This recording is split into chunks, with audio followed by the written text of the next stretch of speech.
ভাইরা আমার, সেই সমাজের মানুষগুলির আমল ছিল নারীর কোনো ইজ্জত ছিল না, মর্যাদা ছিল না তাদের সমাজের মধ্যে। একজন নারী দিনের বেলায় দুপুর 12টায় তার ঘর থেকে একাকী বাইরে হওয়া তার সহজ ছিল না। রাস্তায় অপহৃত হবে, ইফটিজিংয়ের শিকার হবে, দর্শিতা হবে, তার সতীত্ব হারাবে, এমন অবস্থার মধ্যে গিয়ে তারা পৌঁছেছিল।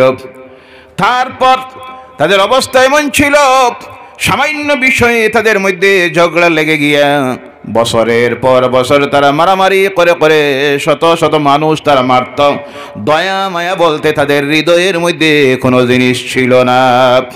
এতটুকু নিকৃষ্টতার মধ্যে গিয়ে পৌঁছেছিল, তাদের মধ্যে যখন কোনো মেয়ে সন্তান জন্মগ্রহণ করত, বাবা হয়ে নিজের সেই বাচ্চাটাকে জীবন্ত নিয়ে কবরের মধ্যে দাফন করে দিত। বলো নাউজুবিল্লাহ। কত নিকৃষ্টতার মধ্যে গিয়ে পৌঁছেছিল।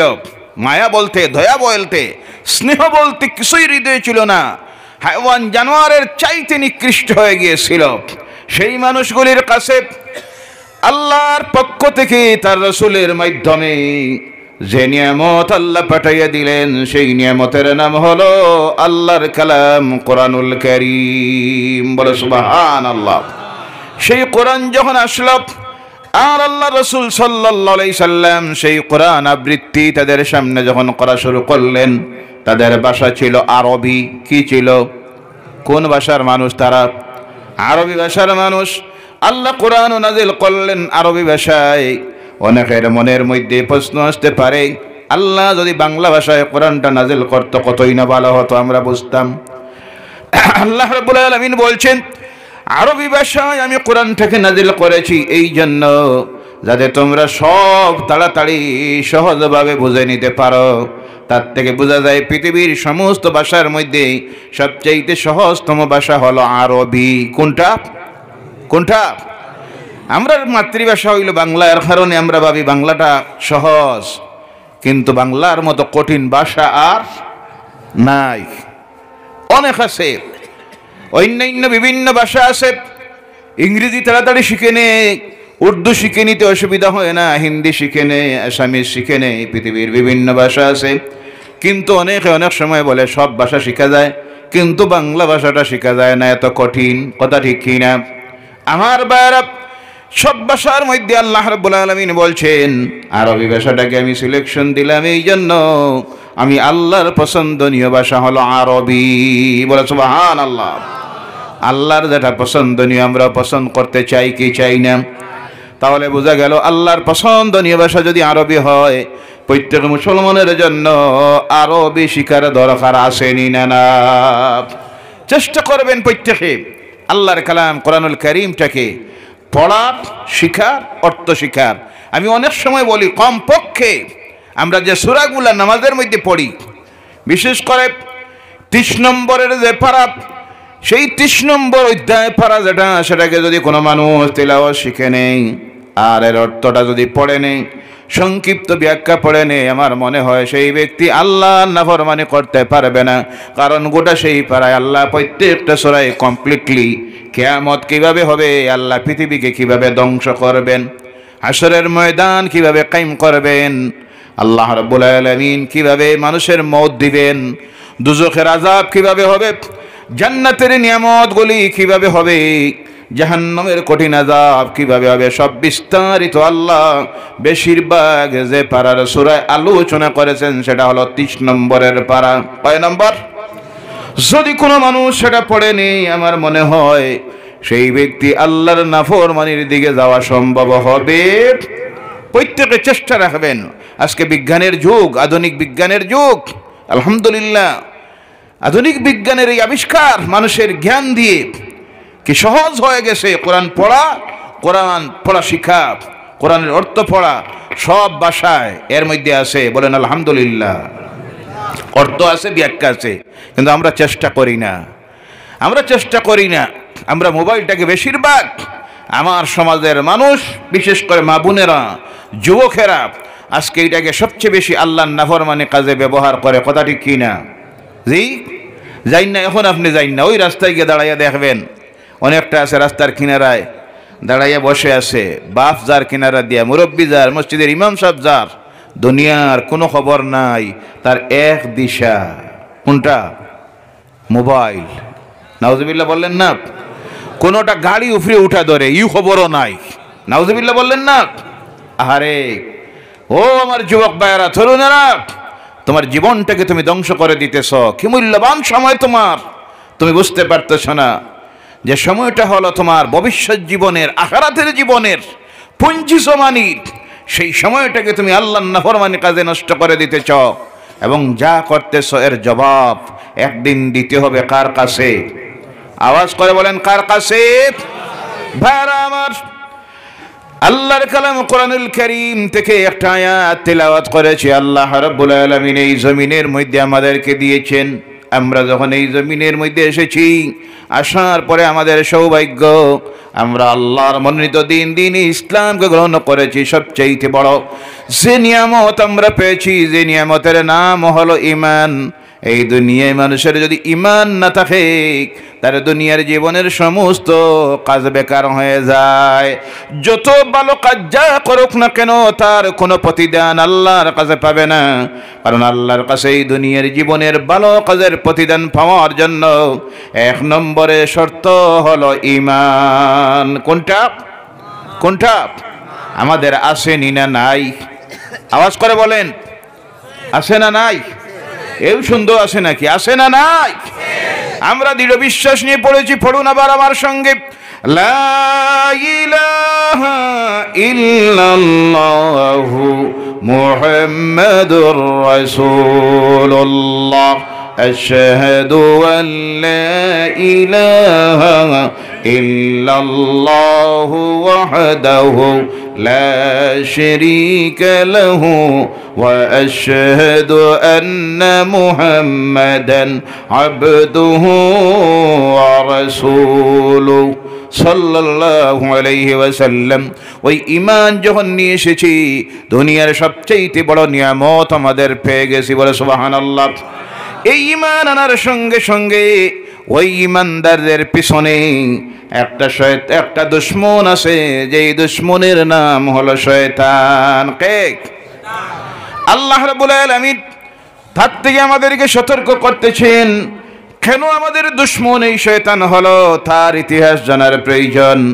আমরা সব হলাম আদমের আওলাদ। কার আওলাদ? সারা দুনিয়ার মানুষ কার আওলাদ? হিন্দু বলুন, বৌদ্ধ বলুন, জৈন বলুন, খ্রিস্টান বলুন, পারসি বলুন, আস্তিক বলুন, নাস্তিক বলুন, পৃথিবীতে মানুষ বলতে যারা আছে সব হলো আদমের আওলাদ। এই কথা দুনিয়ার কোনো ধর্মগ্রন্থ বলে দিতে পারে নাই, পারে আল্লাহর কালাম কোরআনুল কারীম। আল্লাহ রাব্বুল আলামিন দুনিয়ার মানুষকে জানাইয়া দিতেছেন, ইয়া আইয়ুহান নাসু ইত্তাকু রাব্বাকুমুল্লাযী খালাকাকুম মিন নাফসিন ওয়াহিদাতিন ওয়া খালাকা মিনহা যাওজাহা ওয়া বাসসা মিনহুমা রিজালান কাসীরান ওয়া নিসা। বলো আল্লাহু আকবার। ইয়া আইয়ুহান নাস, এ পৃথিবীর মানব মণ্ডলী। কোরআনুল কারীম কথা বলতে গিয়ে দুই ভাবের কথা বলেছে। কোন জায়গায় বলেছে ইয়া আইয়ুহান নাস, আর কোন জায়গায় বলা হয়েছে ইয়া আইয়ুহাল্লাযীনা আমানু, হে ঈমানদাররা। এখানে আল্লাহ ঈমানদারকে আলাদা করে কথা বলেছেন। বেশিরভাগ জায়গায় আল্লাহ গোটা দুনিয়ার মানব মণ্ডলীকে উদ্দেশ্য করে বলছেন ইয়া আইয়ুহান নাস, হে পৃথিবীর মানব মণ্ডলী। ইয়া আইয়ুহান নাস ইত্তাকু রাব্বাক, এ দুনিয়ার মানুষ, তোমরা তোমাদের রব, তোমাদের প্রতিপালক আল্লাহকে ভয় করো। আমরা ভয় করব কারে? আওয়াজ করে বলেন কারে? আল্লাহ বলছেন ভয় করো একমাত্র আল্লাহকে। আর জেনে রাখো, এই আল্লাহ তোমাদেরকে সৃষ্টি করেছেন একজন থেকে। কয়জন থেকে? কয়জন? যার নাম আদম আলাইহিস সালাম, যার নাম একজন থেকে। আর ওনার থেকে আল্লাহ তার জীবন সঙ্গিনী তৈরি করেছেন। আর ওই দুইজন থেকে আল্লাহ রাব্বুল আলামিন অগণিত নারী আর পুরুষকে সৃষ্টি করেছেন।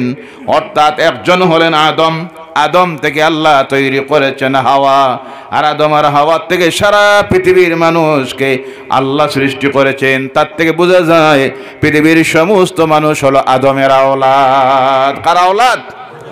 আদমের আওলাদ। এই আদম আলাইহিস সালামের ধর্ম ছিল ইসলাম। সুবহানাল্লাহ নাই? কোন ধর্ম? ইসলাম। পৃথিবীতে সর্বপ্রথম ইসলাম ধর্মের দাওয়াত নিয়ে, কলেমার দাওয়াত নিয়ে যে নবী এসেছিলেন তিনি হলেন আদম আলাইহিস সালাম। এর কারণে পৃথিবীর প্রত্যেকটি মানুষের ডিএনএর মধ্যে হলো ইসলাম। বলো সুবহানাল্লাহ। এর কারণে পৃথিবীর যে কোনো ধর্মের মানুষের সামনে গিয়ে যখন ইসলাম তুলে ধরা হয়, কোরআন তুলে ধরা হয়, আল্লাহর নবীদের কথা তুলে ধরা হয়, সময় লাগে না, প্রতিটা মানুষ ইসলাম গ্রহণ করে নেয়। কথা ঠিক কিনা? যার জ্বলন্ত প্রমাণ আপনারা সোশ্যাল মিডিয়ার মধ্যে দেখতেছেন। বিশ্ব ফুটবল আসর চলে গেল আজ কয়েকদিন আগে কাতারে। কোন দেশে?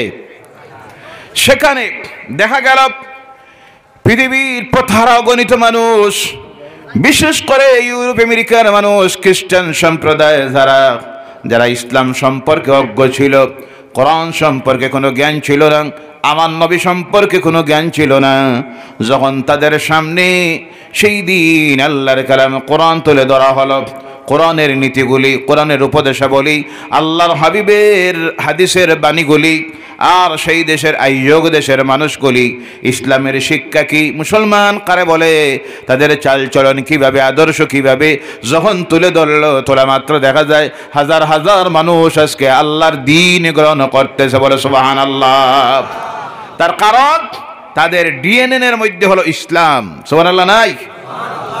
ভাইরা আমার, এর কারণে দেখবেন কোন মুসলমান সামান্য যদি নামদারি ইমানদার হয়, এক ওয়াক্তের নামাজও পড়ে না, আল্লাহর নাফরমানি করে, কিন্তু যতই নির্যাতন হোক, অত্যাচারিত হোক, লাঞ্ছিত হোক, বঞ্চিত হোক, শোষিত হোক, ইসলাম ছাড়িয়া যায়? কোনোদিন দেখছেন? বিভিন্ন সময় মিথ্যা সংবাদ আপনারা দেখবেন সোশ্যাল মিডিয়ায়। এক গ্রাম ইসলাম ধর্ম ত্যাগ করে চলে গেছে, এক পরিবার চলে গেছে, সব মিথ্যা কথা। কোন মুসলমান ইমানদারের সামান্য যদি ইমান থাকে, রাই পরিমাণ, সেই ব্যক্তি ইমান ছাড়িয়ে যাওয়া সম্ভব হয়। কারণ হলো এটা তার জন্মগত ডিএনএর মধ্যে হলো ইসলাম। সুবহানাল্লাহ বলেন। ভাইরা আমার বলার উদ্দেশ্য হলো আল্লাহ রাব্বুল আলামিন সেই আদম আলাইহিস সালামকে সৃষ্টির পর রূহ ভিতরে দেওয়ার পর দিলেন জান্নাতে। কোন জায়গায়? বেহেশতে। কোন জায়গায়? বেহেশতের মধ্যে। এতে বোঝা গেল দুনিয়ার সমস্ত মানুষের বাবা যিনি আদম, তিনি বেহেশতের মধ্যে প্রথম থেকে ছিলেন, আর ওখান থেকে তিনি পৃথিবীতে এসেছিলেন।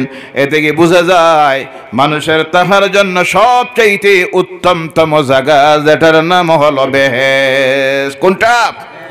আমরা বেহেশতে যাইতে চাই না দুজকে?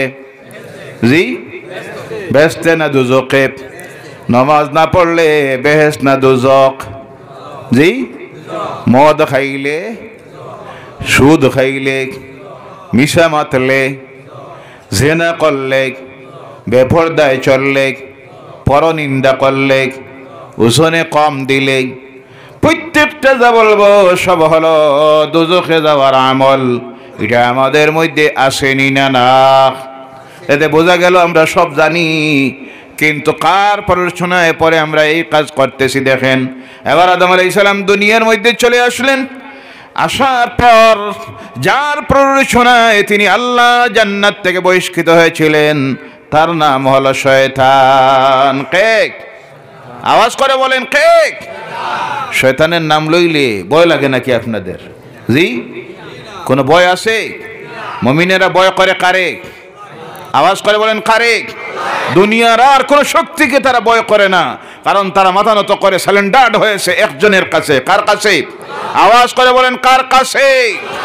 আমরা আল্লাহ ছাড়া জমিনে কাউকে ভয় করি, এর নাম হলো মুমিন, এর নাম মুমিন। ভাইরা আমার, এই জমিনে যখন আসলেন শয়তানের প্ররোচনায় পড়ে শয়তান জান্নাত থেকে বহিষ্কৃত হলো, লানত প্রাপ্ত হলো, তখন সেই শয়তান আল্লাহর সঙ্গে চ্যালেঞ্জ জানাইয়া দিল, আমার রব এই আদমকে সিজদা না করার কারণে আমি যখন বহিষ্কৃত হয়েছি, তাহলে এই আদমের আওলাদ আমার ব্যাপারে আল্লাহ তুমি যখন সিদ্ধান্ত নিয়ে নিয়েছো আমি কোনোদিন জান্নাতে যাব না, আবুদুল আবদ জাহান্নামে যাব, তাহলে আমিও প্রতিজ্ঞা করলাম এই আদম শুধু নয়, আদমের আওলাদদেরকে আমি জান্নাতে যাইতে দিব।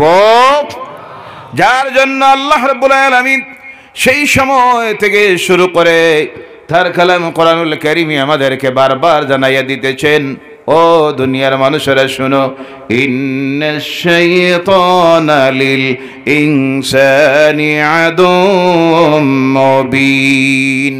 এই শয়তান যেটা, এটা তোমাদের প্রকাশ্য দুশমন ও দুনিয়ার মানুষেরা। কারণ এই শয়তান ভালো কাজ পছন্দ করে না, শয়তান পছন্দ করে খারাপ কাজ। কোনটা কোনটা?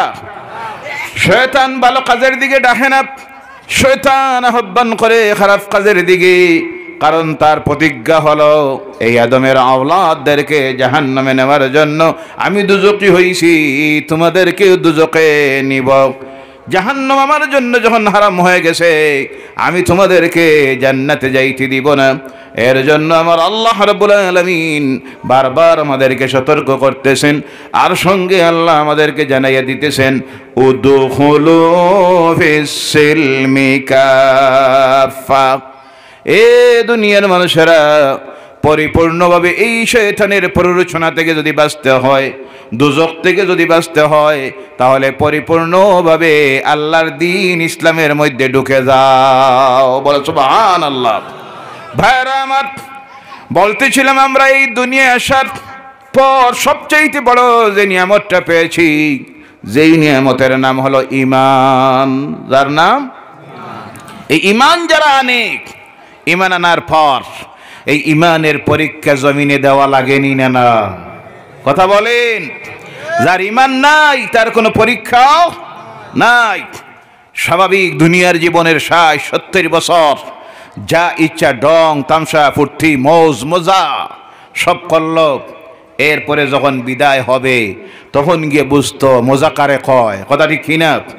কিন্তু ঈমান যারা নিয়ে আসে, ঈমান আনার সঙ্গে সঙ্গে আমার আল্লাহ রাব্বুল আলামিন ঈমানদারকে জানাইয়া দেন, ও ঈমানদারেরা, তোমাদের জানমাল যা কিছু আছে সব আমি আল্লাহ খরিদ করে নিয়েছি। যখন তোমরা কলেমা পড়ে ঈমান নিয়ে এসেছ, জেনে রাখো সঙ্গে সঙ্গে আমি আল্লাহ তোমাদের জানমাল সব খরিদ করে নিয়েছি। বিনিময়ে তোমাদেরকে একটা জিনিস দিব, যার নাম হলো জান্নাত, যার নাম হলো বেহেশত। বলেন সুবহানাল্লাহ। কোনটা? বেহেশত। কোনটা? বেহেশত। কার লাগিয়া? ঈমানদারের লাগিয়া। কার লাগিয়া? ঈমানদারের জন্য, কোন অবিশ্বাসীর জন্য নয়, কোন অংশীবাদিত্বের জন্য নয়, কোন মুনাফিকের জন্য আল্লাহর জান্নাত নয়। এই জান্নাতটা আল্লাহ তৈরি করেছেন যারা আল্লাহর প্রতি বিশ্বাস স্থাপন করবে, তার রাসূলের প্রতি বিশ্বাস স্থাপন করবে, আর আল্লাহর কালাম কোরআন মোতাবেক তাদের দুনিয়ার জীবনটা পরিচালিত করবে, তাদের জন্য আল্লাহ রেখেছেন এই জান্নাত। বলে সুবহানাল্লাহ। এর জন্য আল্লাহ বলছেন, ও মুমিনেরা, জেনে রাখো, যখন তোমরা ঈমান নিয়ে আসো, তোমাদের জান মাল আমি আল্লাহ খরিদ করে নেই। সেই কথা আল্লাহ তার কালামে কোরআনুল কারীমের মধ্যে দুনিয়ার মানুষকে জানাইয়া দিতেছেন, ইন্নাল্লাহা আশতারা মিনাল মুমিনিনা আনফুসাহুম ওয়া আমওয়ালাহুম বিআন্না লাহুমুল জান্নাহ। বলো আল্লাহু আকবার। আল্লাহ বলছেন, ও মুমিনেরা, তোমাদের জান মাল আমি আল্লাহ খরিদ করে নিয়েছি, বদলা তোমাদেরকে আমি দিব জান্নাত। বলো সুবহানাল্লাহ। ভাইরা আমার, এই জান্নাতের মধ্যে মুমিন দুনিয়া আসার পর তার টার্গেট হইতে হয় দুইটা। কয়টা? আমরা মুমিন নি না? কোনো সন্দেহ আছে? মুমিনের এই দুনিয়া আসার পরে টার্গেট থাকতে হয় কয়টা? কয়টা? আওয়াজ করে বলেন, কয়টা? একটা হলো আল্লাহরে খুশি রাজি করা, আর আরেকটা হইল বেহেশত পাওয়া। আর কোনোটা আছে? জি, আর কোনোটা আছে? বাকি যা কিছু আমরা দুনিয়ায় করি এটা তো স্বাভাবিক, মানুষ হিসাবে মানবীয় প্রয়োজন। ব্যবসা করা, চাকরি করা, রুজি করা, কাজ করা, লেবারি করা, এটা তো স্বাভাবিক প্রয়োজন মেটানোর জন্য করতে হয়। কিন্তু মূল উদ্দেশ্য থাকতে হয় কয়টা? দুইটা। একটা হলো আল্লাহরে খুশি রাজি করা, আর আরেকটা হলো আল্লাহর বেহেশতে। এখানে যে আমরা বসে আছি, ওই যে যারা বসে আছি, উদ্দেশ্য কোনটা? আল্লাহরে খুশি করা। কোনটা? কারে খুশি করা? দুনিয়ার কোনো ব্যক্তিকে, কোনো নেতাকে, কোনো জমিদারকে এইভাবে কোনো নিয়ত আছে? বা কোনো কিছু নগদ পাওয়ার জন্য এমন কোনো নিয়ত আছে? প্রত্যেকটি মানুষেরই নিয়ত এই ঠান্ডার রাত্রিতে মানুষ যখন ঘরের বিছানায় ব্ল্যাঙ্কেট উপরে দিয়ে ঘুমায়, বিগত 2-3 দিন এমন ঠান্ডা ছিল, উপরে যা দেওয়া হয় বোঝা যায় তাও বরফ হয়ে গেছে, কথা ঠিক কিনা? কিন্তু এরপরও মাহফিলে এসে বসে একটা মাত্র নিয়ত উদ্দেশ্য থাকে, আল্লাহ জীবনে অনেক গুনাহ করেছি, জানিতভাবে অজানিতভাবে, লুকায়িতভাবে প্রকাশ্যে। আজকে তোমার কালামের আলোচনার মাহফিল চলতেছে, আল্লাহ এই মাহফিলে গিয়ে বসতেছি, হতে পারে এই ঠান্ডার রাত্রির বসার খাতিরে আল্লাহ জীবনের গুনাহ মাফ করে দিতে পারেনি না না। এই আশা ছাড়া অন্য কোনটা আছে? 2 নম্বরে হলো এই নিয়ত করে মানুষ এসে মাহফিলে আমরা আসি, যার কারণে দেখবেন অন্যান্য বিভিন্ন ধর্মাবলম্বী ভাইদের অনুষ্ঠান হয়, মাহফিল হয়, আপনি গিয়ে দেখবেন এইভাবে শৃঙ্খলার বসা আছে। জি, রাত 12টা পর্যন্ত মাহফিল চললে এইভাবে মানুষ হাজার হাজার বসে থাকেনি না। তার কারণ হলো আল্লাহরে খুশি করা। কারে খুশি করা? আল্লাহরে খুশি করা আর তার জান্নাতে যাওয়া। এই দুই টার্গেট যখন হয়ে যায়, মানুষ তখন দুনিয়ার সব কষ্ট ভুলে যায়। সুবহানাল্লাহ বললেন না? আর অন্যান্য মাহফিলে গিয়ে আপনি দেখেন অনুষ্ঠানে বোয়া নিউ যায় না, কথা ঠিক কিনা? বয় যদি ওইদিকে কয়টা ওইদিকে কয়টা হাঁটতেছে ফিরতেছে, রাত 8-9টা যখন হয় কোনোটা আর থাকেও না, কথা ঠিক কিনা? কারণ তাদের টার্গেট কিছু নাই, সামনে কিছু নাই পাওয়ার। টার্গেট যখন নাই হয় তখন মানুষের একাগ্রতা আসে না, কষ্ট স্বীকার করতে বাধ্য হয় না, রাজি হয় না। আমরা যে বসে যাই কারণ আমাদের টার্গেট আছে নি না? আছে। কয়টা? 2টা। আল্লাহরে খুশি করা আর তার জান্নাতে যাওয়া। ভাইয়ারা আমার, মুমিন যখন জমিনে এসে যায় তখন তার টার্গেটটা হয়ে যায় আল্লাহর জান্নাত পাওয়া। এর জন্য এই জান্নাতে যাইতে হলে আল্লাহর নাফরমানি কাজ থেকে নিজেকে বাঁচানোর দরকার আছে নি না? আর এই জান্নাতে যাইতে হলে আল্লাহর আদেশ মানিয়া জমিনের মধ্যে চলা লাগে নি না? জেনে রাখবেন, এই পৃথিবী অন্যান্য ধর্মাবলম্বী ভাইয়েরা জানা, তাদের দুনিয়ায় চলতে গিয়ে একটা সংবিধান মানা লাগে। কয়টা? যে দেশে থাকে, যে রাষ্ট্রে থাকে, সেই রাষ্ট্রের সংবিধান মানে তারা চলে। আর আমরা যারা আল্লাহর দ্বীন ইসলাম গ্রহণ করেছি, করা মাত্র আমাদের জন্য 2টা সংবিধান মানিয়ে চলা লাগে। কয়টা? কয়টা? একটা হলো রাষ্ট্রীয় সংবিধান, সেটাকে যদি না মানে লঙ্ঘন করে রাষ্ট্রদ্রোহী হয়, সন্ত্রাসী আখ্যা দেওয়া হয়, মামলা দেওয়া হয়, জেল হয় যাবজ্জীবনের, না হয় ফাঁসির মঞ্চে ঝুলানি হয়। অনুরূপভাবে মুসলমান যারা হয়, আল্লাহর দ্বীন ইসলাম যারা গ্রহণ করে নেই, তারা আর একটা সংবিধান মানিয়ে চলা তাদের জন্য ফরজ হয়ে যায়। যে সংবিধান হলো আল্লাহর দেওয়া সংবিধান, যার নাম হলো কোরআন। কোনটা? রাষ্ট্রীয় সংবিধান যদি লঙ্ঘন করে রাষ্ট্রদ্রোহী, তখন তারে জেলে দেওয়া হয়, ফাঁসি দেওয়া হয়। আল্লাহর দেওয়া সংবিধান যখন লঙ্ঘন করে আল্লাহ রাব্বুল আলামিন সঙ্গে সঙ্গে তার উপাধি দিয়ে দেন ফাসিক। আবার কোন সময় উপাধি দেন মুনাফিক, কোন সময় নাম দেন মুশরিক, কোন সময় নাম দেয় কাফের। আর সেই রাষ্ট্রীয় সংবিধান লঙ্ঘন করলে ফাঁসি দেওয়া হয়, জেলের ভিতরে ঢুকানি হয়। আল্লাহ বলছেন, আমার দেওয়া সংবিধান যখন লঙ্ঘন করে সঙ্গে সঙ্গে তাদের ব্যাপারে আমি ফয়সালা দিয়ে এই শাস্তিটা হলো তোর জাহান্নাম, দুজক। কোনটা? দুজক। ও আমার ভাইরা, মুমিনের টার্গেট জান্নাত কিভাবে হয় দেখেন। আল্লাহর রাসূল সাল্লাল্লাহু আলাইহি সাল্লামের সাহাবীরা মুতার যুদ্ধ, যেই যুদ্ধের মধ্যে আল্লাহর রাসূল নিজে অংশগ্রহণ করেন নাই, আল্লাহ রাসূল খবর পাইলেন রোম সম্রাট বিরাট বাহিনী লইয়া রওনা হইছে মদিনার দিকে। কোন দিকে? মদিনার দিকে। খবর পাওয়ার পর ঘরে বসে থাকা সম্ভব আছে? জি, মোকাবিলা করার দরকার আছে না না? তখন মোকাবিলা করা হলো ফরজ, আর ওই মোকাবিলা করার নাম হলো জিহাদ। এই মোকাবিলার নাম, যখন তারা আসতেছে প্রতিরোধ করার দরকার, না হয় একটা রাষ্ট্র ধ্বংস হয়ে যাবে, সেই সময় প্রতিরোধ গড়ে তোলার নাম হলো জিহাদ।